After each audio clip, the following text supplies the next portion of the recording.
ধৈর্য ধর ওরে বৎস ক্ষণকাল, দেব দিবাকর আগে যা কস্তা চলে,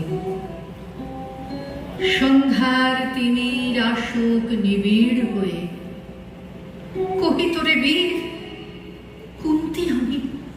তুমি কুন্তি, অর্জুন জননী।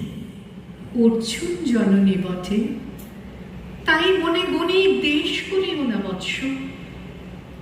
আজও মনে পড়ে অস্ত্র পরীক্ষার দিন হস্তিনা নগরে, তুমি ধীরে প্রবেশিলে তরুণ কুমার রঙ্গস্থলে, নক্ষত্র খচিত পূর্বাশার প্রান্ত দেশে নবদিত অরুণের মতো, যবনিকা অন্তরালে নারী ছিল যত, তার মধ্যে বাক্যহীনা কেশে অভাগিনী, অতৃপ্ত স্নেহ ক্ষুধার সহস্র নাগিনী জাগায় জর্জর বক্ষে।